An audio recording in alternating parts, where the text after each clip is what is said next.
subject to reflect the actual cost was a better way to put it than Okay. an initial fee and then so much per hour after that. There's a lot And of it doesn't scenarios. happen that much. Right. No. Good. I guess again, so a service call is not, is it because something broke that we're fixing, or is it because they're just requesting additional service, or? It's because they're requesting some kind of service After our regular hours. after our regular hours. Or it's also where they're requesting service, it's not because some of our equipment is broken, it's because they want service for some reason.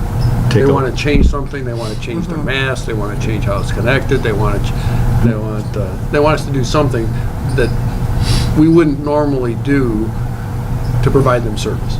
Okay. And during the day, there'd be no charge, but they don't want to take the day off. They want to do it on the weekend or after 5. Or like when he And I don't again, if we're looking at different things, like the disconnect rate, I don't understand why if a customer,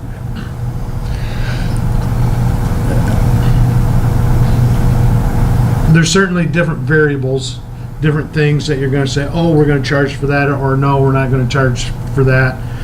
But to just say, because basically what I read into it, and again reading into it, is any service charge, any service call during the day, I request something, it's outlandish, it's whatever, there's no charge. I can ask you guys to come out and fly a kite, do whatever. You know, I'm just saying that I think there should That's be. why it's discretionary. There should be a thing in there of here's a service call, a cost in regular hours, and then in parentheses discretionary or whatever. Because basically when I'm looking at this policy, there's no charge for anything that I want you to have you do during the day. We'll look at that, Perry. Which there isn't. Okay. Okay. During this discussion, one thought I had is there a way to simplify this list at all? I mean, so you'd mentioned about how a service call after hours, making that consistent with the reading that disconnect after hours. I mean, is there a way we could just put down like 4 basic fees? Say if you're getting a new account, or I mean, I guess maybe you have to itemize them because they're different things. I'm just trying to think of a way to not require a whole page to all these items that are kind of broken out separately, like a security light. Why would that be any different than a service call necessarily? Or I guess I don't, It's basically because of the material that it could take to perform the service. Well, let's say I want a security light connected on the weekend. We don't do that.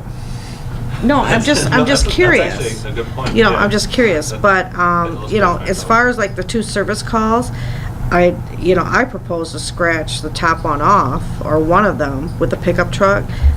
Service calls after hours, weekends, and holidays. I don't care if he shows up in his car or a pickup truck or the truck. Yeah. Right.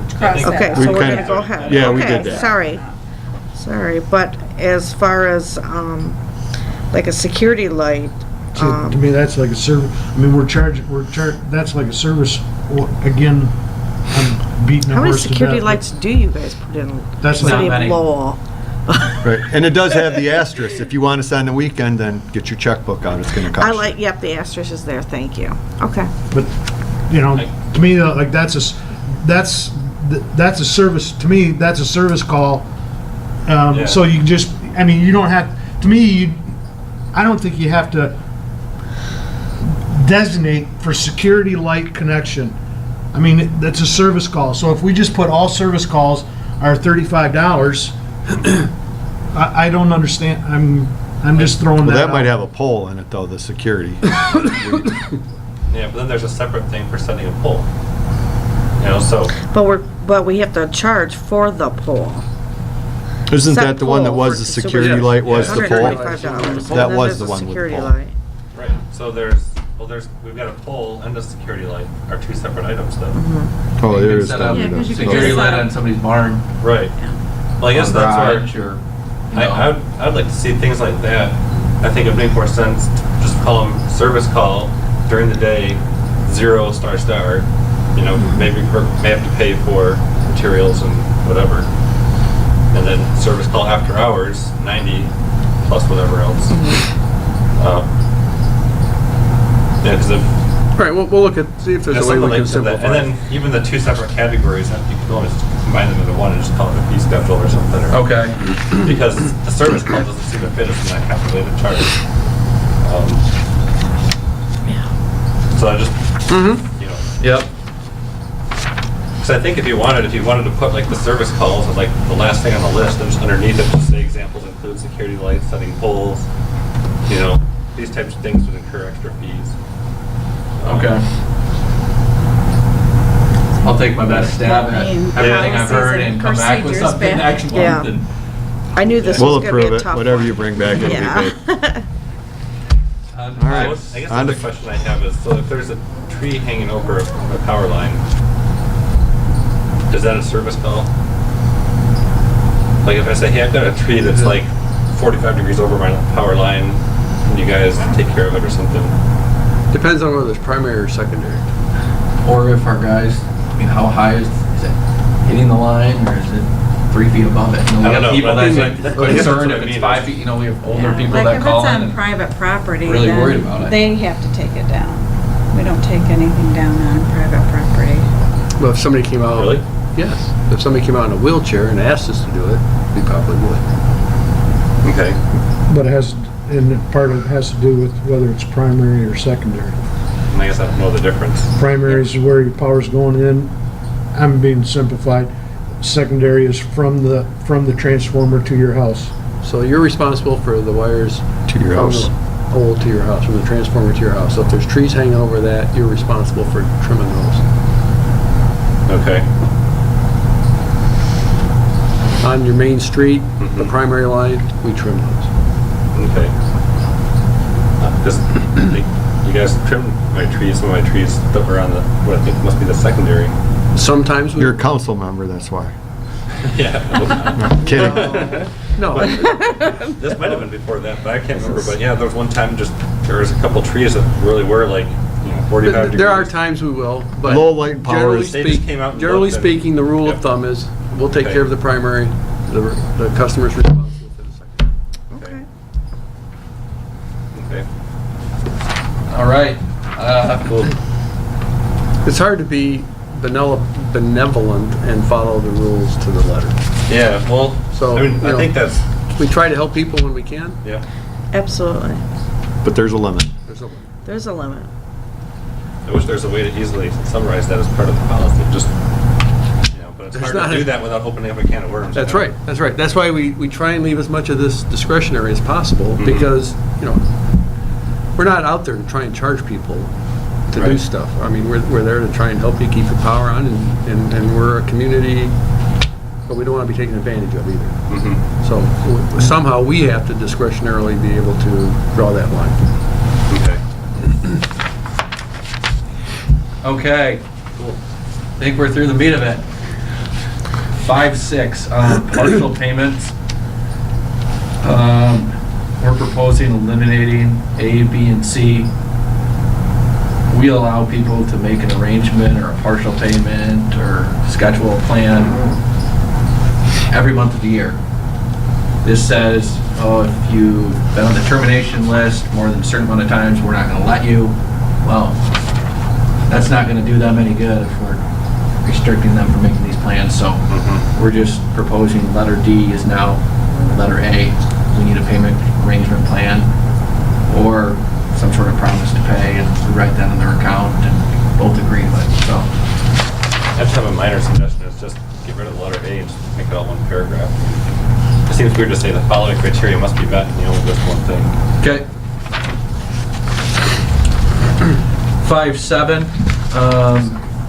kind of a technicality we noticed. Service shall be subject to termination on the first of the month for non-payment of the previous month's electric bill. It used to say service shall be subject to termination 31 days from the date billed. Well, what happens? February's 28 days. Yeah. Technically, they wouldn't be subject to termination until March 3rd, but we're sending out a letter March 1st. So we've never gotten any complaints with this, but since we're going over it, we might as well amend how we're currently doing things. And in letter B, service will not be restored until the total past due balance is paid plus any associated, and then we should put disconnect slash reconnect. Yeah. Okay, any questions on that? No proposed changes in 5.8. None in 5.9. 510. None in 5.10. 5.11. I think, Greg, you saw this one, but we're adding a few words there. Anyone wishing to appear before the Lowell Light and Power Board of Directors and be on the agenda must submit a formal letter. Someone could come in here and have public comment, but they don't have to submit anything to us in advance. This is if they want to be on the agenda and give us a presentation, something of that sort. Good. So this fits in this section because it's part of administrative policies? Mm-hmm. Okay, it just seemed weird to have like account billing and then, hey, if you want to be on the agenda, it's like, whoa, it's like, it caught me out of my frame of mind there as I read through it. But if that's where it belongs, that's fine. It could be at the end because it's an administrative policy and most of these other ones are but, you know. Yeah. It was just strange as I was reading through all these, it was all about, you know. Yeah, we just don't have it a separate section for the administrative Okay. part of it. No, that's okay, where it is then.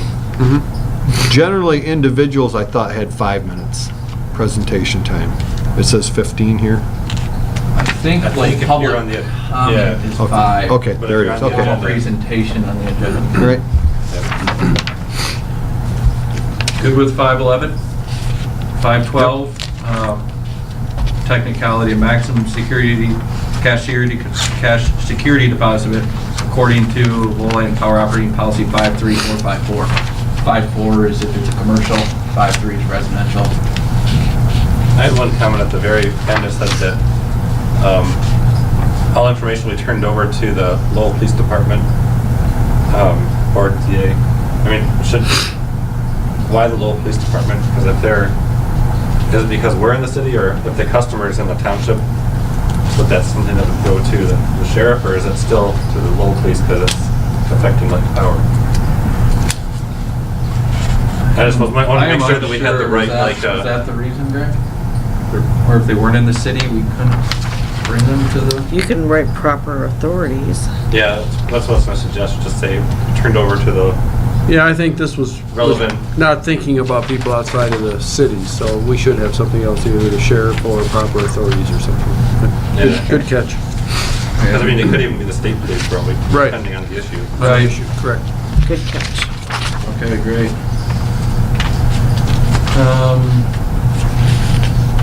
5.13, nothing. 5.14, documentation, a manager or employee using credit cards issued by, eliminating the words, the board, Lowell Light and Power within 15 days of purchase, submit to management. I mean, it could be Greg, it could be Tom, it could be myself, not one particular person, so that's just another technicality. Yeah, I like those two. Yeah. How we get specific sometimes. That is about it. That was very good. Nice work.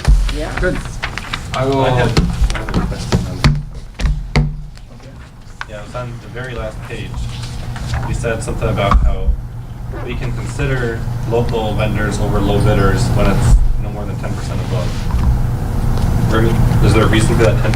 Like, what's the rationale for 10 versus 5 versus? I'm not sure of the 20? rationale. I don't know. I guess I don't know when it came about. But, It's just that's one of those, it's the way we've done it. okay. I mean, is that one of those? Is that a hard limit that if a local person comes in at 10.5% above somebody else, we say, sorry, you can't choose who you really want to because our policy says. it's never happened. No, it has never happened. Okay. Well, I just know that from the city we discussed that, and we said we didn't even want to have a number associated with it. It's just that we'll consider local offers. We may go with a local bid if they're not, even if they're not the high bidder, at our discretion. But Okay. we felt like we didn't need to put a number because what if, you know, It does say where there are justifiable non-price differences, which just kind of opens the door to more than 10%. yeah. All right. Yeah, I don't have any I think trouble, we're I don't have any where it trouble came- limiting that. Because I would almost just get rid of it because, I mean, what if you're talking about something really small, that's like a couple $100s or a few hundred, and say, hey, if somebody's local, they'll do it for 400, if somebody, you know, would do it for 300, you know, that's not local. Well, in this case, it's $100 difference, and then it'll go local. But Right, that's which is 33%. yeah, which is a huge difference percent-wise, but, Right. because I think we had one of those in the city where there's some like a $3,000 thing where we wanted to go local, but it's like $500 more than that, and there's some discussion. It's like, well, that's not a big contract, it's not a big deal. It's better for the city to stay local, so. Mm-hmm, Right. yeah. Fine. So I'll kind of We're good with revise that. that last paragraph if you guys are fine with that. Yeah, I think just saying it's out of Okay. discussion is. I'll obviously bring back all of our changes next month. We can go through them again. Okay. Hopefully, we're all on the same page with what we discussed, so I'm just. We'll just highlight the changes from the changes. Okay. I'll That sounds retype. great. I'll listen to this tape and relive it. All right. Today at work, just like that, where we're going over changes of changes, and finally somebody said, I move we do this, we're following Robert's rules. And I was like, oh no, we're doing that later tonight. All right, thanks a bunch, Steve. That was a good job. Yep, Thank you. appreciate that, that was good stuff. And so we'll bring those back next month, and then the following month, we'll pick another section and start working on those. Or, Okay. you know, that's kind of the process that we'll go Yeah. through. Yeah. All right, good. Thank you all. Thank you. Annual holiday party, the city's in the process of putting that together. It's scheduled for January 17th at the museum. I'll get more information to you as it becomes available. I did include a couple of extra articles this month, beyond the one that I did about the UP. This is a couple of things that could eventually affect us. One is the EPA's clean carbon rules for existing coal plants, and we are part owners of 2 coal plants, so those rules could impact us in the probability of making more retrofits necessary to meet EPA requirements on those coal plants. So I just want you to know that that's out there. Our Michigan Attorney General has written about that, has queried the Supreme Court as to whether they would review that decision by EPA, and that review was accepted. So Michigan is out there, you know, we're doing some things to try and be proactive in this area. Second article was an article that was written by a Michigan research group, shows what the impact of retiring these large segment of our baseload coal generation will have, what impact that has. I mean, Consumers is talking about eliminating 4 or 5 small coal plants around the state. So that all has an impact on the availability in Michigan, how much baseload generation we have. We've had discussions before how you can't replace that with wind, you can't replace that with solar. So how are we going to do that? And we're hearing more and more projections that by 2016 or 2017, Michigan is going to be short on baseload electricity, and how are we going to solve that? So again, just giving you some articles that come up as they appear to kind of keep you abreast of that and give you background information on some of the things that could potentially be issues for us. It is close to the end of the year. We've been working on our energy optimization program. Sharon included in your packet an update on where we are. We're either at or close to meeting most of our goals for the year. These aren't final numbers. We can still have information coming to us in December for last minute projects. Yeah, But let Sharon walk you through that quickly.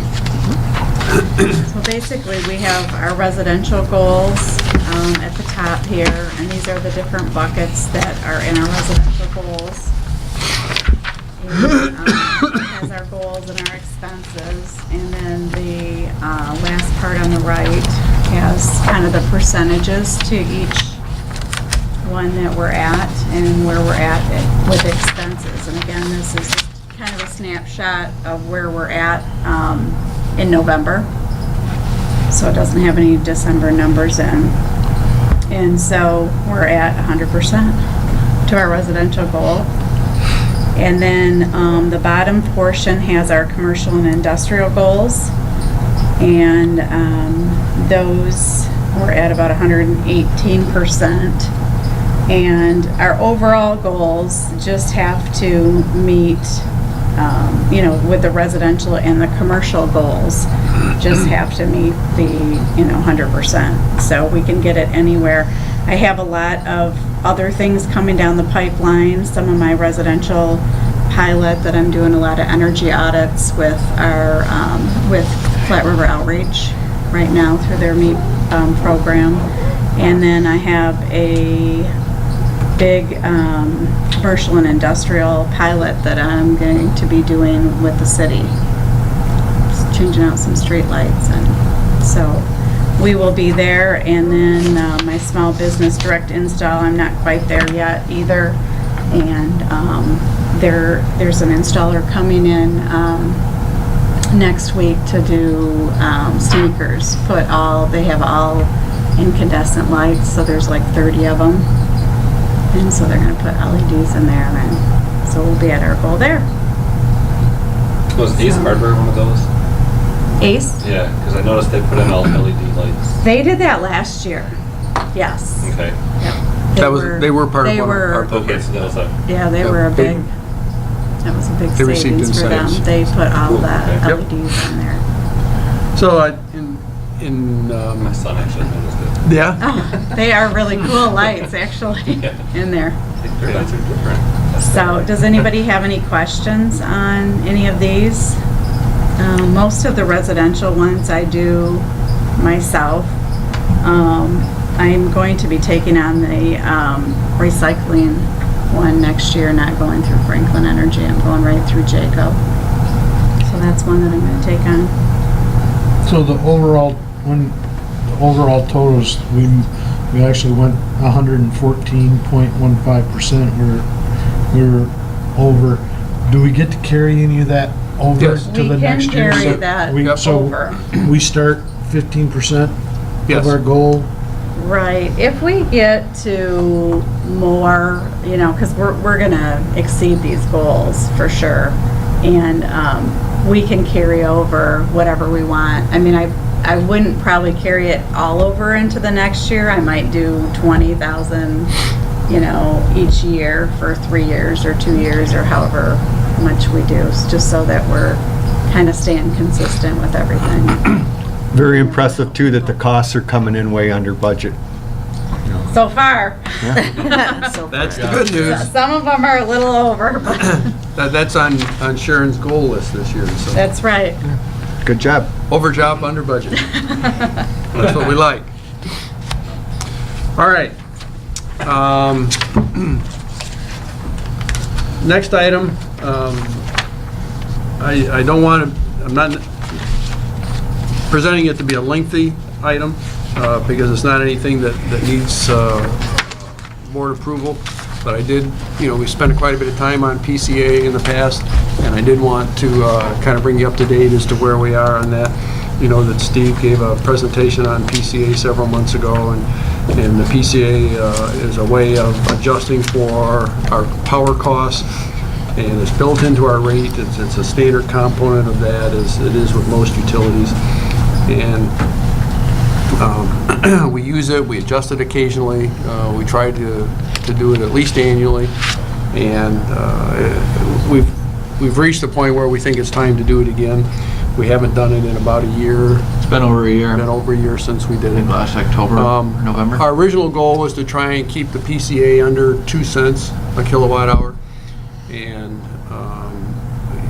as Steve mentioned in his presentation that he gave us several months ago, we've been able to do that, and we have been able to eat the cost of that increased cost of purchase power. I mean, we've absorbed it as Lowell Power through other means, through how we administer Lowell Power, through our expenses in other categories. We've been able to absorb those costs and not have to pass them on to the customer. And that's amounted to about $1.2 million over the last 3 years that we've been able to do that. And obviously that was money we could have put someplace else. If we'd have been collecting it, we could have put that towards a combustion turbine or something else, but we chose not to do that. And we also made the decision to keep it in the PCA as opposed to putting it in the base rates, because that let our customers know that it's the cost of power that's making their bill go up. It's not other administrative costs. It's not the combustion turbines. It's not the biodigester. Those things aren't costing their rates to go up. It's the cost of the power that we're providing, and that's the easiest way to do that. But there comes a point in time where that power cost adjustment factor gets too big. It's not going to taper off. It's not going to decrease, and you need to just build it into the rates. So the bottom line is, I think we're at that point. We've been holding off. We've kind of set that 2 cents as a limit, and we've gotten over that. We're over by about 0.4 cents, and we think we should go ahead and start collecting that 0.4 cents through the PCA, but recognizing that we're going to do a rate study and now look very closely at how we build that back into the rates and get our PCA back down to a threshold level. So that's really the nuts and bolts of what I tried to explain here. Steve has some slides to show you about what impact this has to our rates. Raising the PCA that 0.4 cents would give us another revenue input of about $280,000. That amounts to about a 3.4% increase for the average customer. So we've looked at some rates of customers around, or utilities around us, including consumers. And Steve, go ahead and show them what some of the rate impacts are. Okay, this first slide is just residential rate comparison between us and some other municipals and Consumers Energy. And this is just looking at the cost per kilowatt hour and what their total bill would be at 1,200 kilowatt hours. So things could change, but this is just 1,200, just a snapshot. As you can see right now, we're about smack dab in the middle. There's a few that are lower than us. There's a few that are higher. The average without Consumers Energy is $142. We're at 140, and 11.9 cents and 11.7. So we're a little bit under. These utilities, I haven't looked at each one in particular. Chances are they don't have as much coal generation as we do, or they've been able to buy off the market, which has been cheaper the last few years. We needed to have the investments in Campbell and Bell River. So, but from my perspective, we're at a very good position, especially compared to Consumers Energy, our main competition. This is just a graph. Kind of this orange line is where we are, and this is everyone else. So you can see we're very competitive with most other municipals. And the other orange line is consumers. This other orange line is consumers. Maybe I should. It's kind of a visual. So that's kind of where we sit right now. I wanted to give you a direct comparison to consumers. The Michigan Public Service Commission comes out with statistics every month for all the co-ops and Consumers Energy and DTE and things like that. They give some certain categories like resident using 250, 500, 1,000, small commercial, large commercial, industrial. So what I did for December 2014 is take our cost compared to Consumers Energy, how much cheaper we are in terms of cents per kilowatt hour, and what percent cheaper. And in every single class right now, we're cheaper than Consumers Energy. The average residential customer uses 671 kilowatt hours that you can see in the performance data. for the last 5 quarters. Those residential customers in December are saving 17.39% with low light and power. In summer months, it's probably closer to 25%, just due to Consumers Energy's rate structure. So, as you can see, we're much cheaper than Consumers Energy, kind of the surrounding area. This is just a visual of us versus consumers. The orange is us, the blue is consumers, and I don't know if you can read it, but these are industrial, these are large commercial, small commercial, and residential. Does anybody have any questions? I just wanted to basically present an overall snapshot of where we stand today with our rates compared to other municipals, and then mainly consumers. Because I know there have been rumors out there flying, well, I would rather go with Consumers Energy, they're cheaper, but this is just kind of a snapshot of all rate classes for at least the kilowatt hours and demand that the Michigan Public Service Commission presents. We are cheaper. So For the average residential was, you said the 671 kilowatts. Yep, that's this column right here. In the previous tab, the rate comparison number 1. This is just 1,200 kilowatt hours. Right, but that one had a dollar total with it, right? So the average bill was 140 compared to 200. So that means that the average bill of the average customer would be $20, $30 cheaper than consumers? Is that right? So you basically divide it by half roughly for the average consumer? I don't know if I do. I have a little rate comparison. I actually break down Consumers Energy rates versus light and power. So if anybody calls and kind of the way that we can just nicely say, you know, we do have Consumers Energy rate structure. We can let you know that you are saving this much amount of money, so we can nicely tell them the truth and set the facts straight. If I type in 671, So is that general, I mean, is that public information? How do you have Consumers Energy? they actually have to publish their rates. Okay. It's a Now, is that their rates and everything that goes along with it? everything that's on a residential bill with Consumers Energy is right here.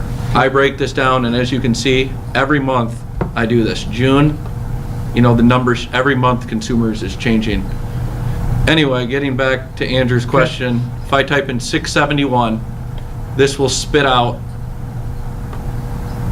Lowell Light and Power's total bill of $85.19, Consumers bill of $103.11.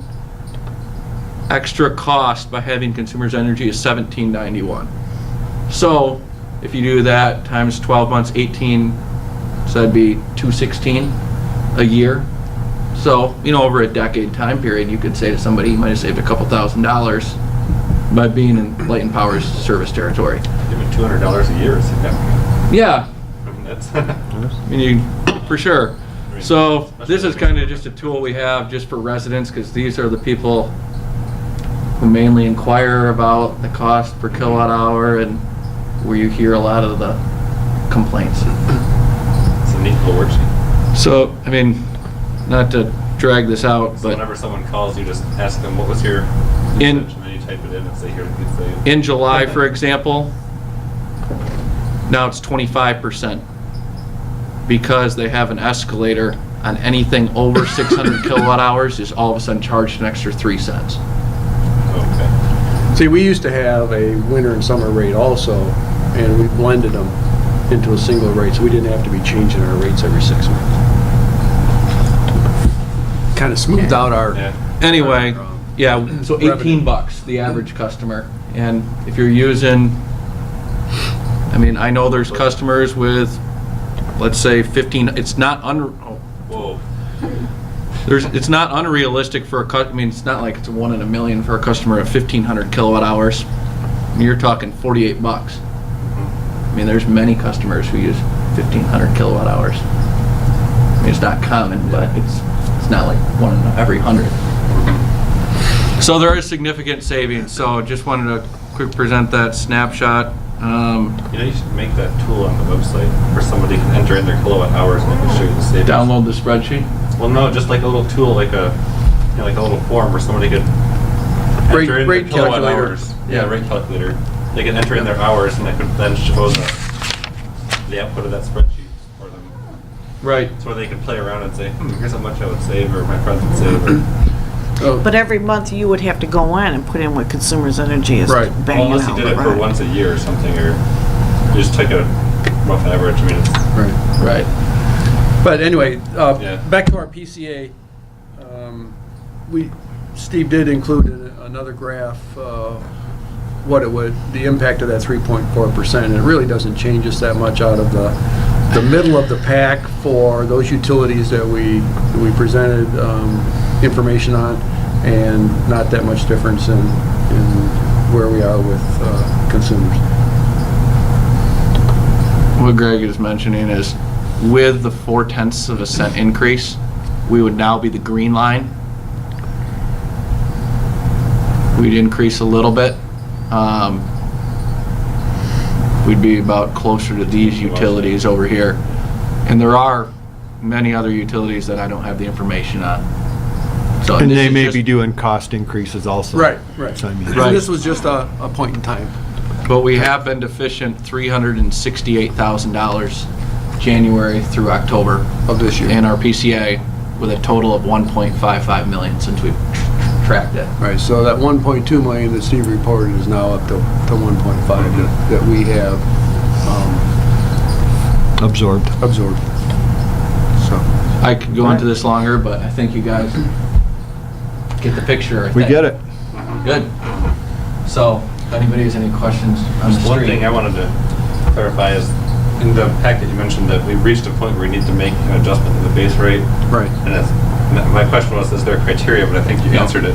That the criteria is, we had planned on, we just say 2 cents. 2 cents, right. And now that we're going above that, that's kind of what's triggering us to say we got to reevaluate our rate structure. Yeah. Okay. And again, That's, in a normal environment, the PCA would fluctuate. yeah. And that's why we do everything with the PCA on a 12-month rolling average, to kind of try and smooth that out. And for the last 3 years, we really see very little down trend. And so, you know, we keep thinking it's going to taper off or go down, and it doesn't. And all these regulations and the cost of our purchase power keeps going up, so it's just time to do something. So is that, in the past, we've used Mark Bochamp to, Mark did do the last one for us in 2009. Right. But I was trained under Mark, and Steve is now being trained under Mark, and so I think we're going to take a stab at it ourselves okay. instead of hiring Mark. And save 10,000. Save 10,000. Yeah, maybe 15 now. Yeah. I think the fees have gone up, Yeah. Janice mentioned. Right. So, you know, that's another cost savings of why we're able to absorb purchase power costs. Good. Okay, I think that was my last item. All right, that brings us to the schedule of meetings. You have that in your packet. Our next Light and Power meeting is January 8th. Christmas party, January 17th. Encourage everyone to attend that. The attendance seems to be dwindling the last few years. But it's always good to mingle with other board members and people from city positions. Complaint register, no new complaints. Probably, what, 5-6 months now? Good job there. Brings us to board comment. Perry? Two different things. Somebody had mentioned earlier, I think it might have been Teeners, or somebody that, maybe it was Sharon, that somebody came into the office with an issue with their bill because somebody in the family had gotten cancer or something. I know, somebody said earlier. No, Steve did. that. Okay, Steve Steve did, did that. yeah. I just want, I just would hope, and maybe this staff doesn't know about it, but Pink Arrow, for people, and if they're in our light and power, it's basically our school district. So if they're in our school district, they're in our light and power district. There are funding available through the Lowell Community Wellness that Pink Arrow puts into that people that are on a cancer journey can receive funds through the Pink Arrow. So if you have somebody that comes in and has an issue and it's a very simplistic way, they can go online to Lowell Community Wellness and get an application for Pink Arrow, and that can be used for to pay their electric bill, to pay a car payment, to pay for gas going to and from. It's very discretionary for whatever that family needs that money for. So I just wanted to point that out again, because it happened this week in the school systems where over in Alto schools, people forget that there's money through Pink Arrow, and that's why the community does Pink Arrow, is to help people that are on that cancer journey. Right. The other is, not this year, but maybe next year, Lowell Light and Power could look at some kind of means of a Christmas contest of lighting, and they would get a reduction in the winners, would get a reduction in their electric bill or some incentive or thing. It's nice to ride around the community and see the community involvement with the Christmas lights. And Tina's got a great, if you go up Riverside, you can see across the river, their house is really looking nice. And again, maybe that's something that Light and Power would want to partake in. Oh, and one other one is, as we're going through the policies, I do have an article from the Grand Rapids Press that I'm going to give to Greg, and it's just about smart meters. And when we get to the policy talking about smart meters and everything, we should have a discussion about if this article basically talks about there's a possibility, I don't think it's confirmed if you read the article, but where smart meters have been linked to some, very few, but medical problems. And if you read the whole article, it's basically kind of getting down to where there's a couple of municipalities that, they have no option but to be on a smart meter. And so when we look at those policies, I would hope that we would take this in consideration. So that's it. Very good. Tina? Well, I like the Christmas contest idea. That would help my house tremendously. I do have a Cujo's for delinquent balance of 0 for 2 months in a row. That's huge. That's the first time since I've been here that I've seen that. The bio digester, the news that we had received today in the presentation, just brings us even closer to making us, bringing us to the forefront of other communities, that how green and how important it is for us that we are green, and how much of a badge of honor it is that we have our own Lowell Light Power, and that's just huge, and I'm very proud of that too.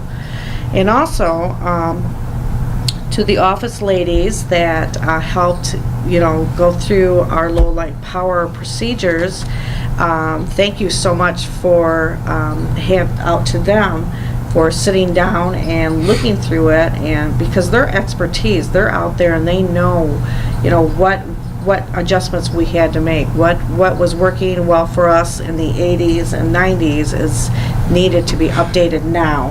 Right. And I really do appreciate us sitting down and going through these procedures and what we needed to move ourselves into. So with that, I just want to wish everybody happy holidays. Thank you.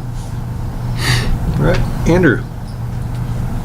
Well, I just wanted to note that, as I mentioned before in the outage report, that my house was one of those 90 or whatever that was out of power, and I wasn't home. My parents were watching the kids, and I got back oh yeah, the power went out.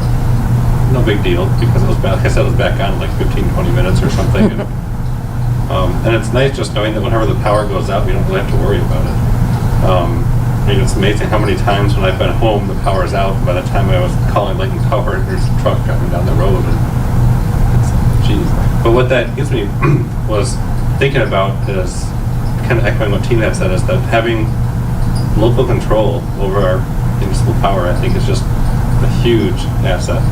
And just in general, being a small community, the local control is what, you know, the city has to offer, and it's also what Light and Power has to offer to the community, that we can be flexible and make these kind of decisions, and we can respond quickly, we can respond benevolently, you know, as we have in our policy, that we can work those things out on a person-to-person basis and not just say, sorry, this is the policy and you're stuck. And I mean, I think that's one huge advantage that we were going to keep. The more I think about it, the more I've been involved in this type of stuff with the city and with Light and Power, that the local control that we have is just huge. And as long as we keep taking advantage of that and using that, I think that's going to help the city grow even more than it is. So it's awesome that we have an awesome utility and a great city and all that. And that's and all because of a power outage that made me think about it, you know. But I mean, I've been thinking about it for a while, but it reminded me of that again, that local control issue is something that we're really leveraging to good use. And it's good to see. Even the fact that we've got our own power company, you know, in the parade, and that's just, I mean, it's just a lot of fun to be part of that. Even to the point that one of my in-laws, when we were telling her about all the stuff we were doing and going on, I'm like, I want to move to Lowell someday. They live on the east side of the state. But yeah, I think we're all contributing to that, and that's why we like it too. Absolutely. It's good. All right. No, just congratulations to staff. Nice to see the biodigester getting wrapped up, and we do have great things going here in Lowell. The Christmas police package deal was great. I had cousins from across the country saw it. I mean, it was on CNN, and just nice to see some positive things. There's been some negativity, and it's nice to move past that and see positive things. That's it for me, and I would entertain a motion to go to closed session. Roll call. I would move to go to closed session for union negotiation update. Well, support. We have a motion and support. Greg, for roll call? Yep. Canfield, Yes. Beecham, Yes. Caldwalder, Yes. Schroeder. Yes.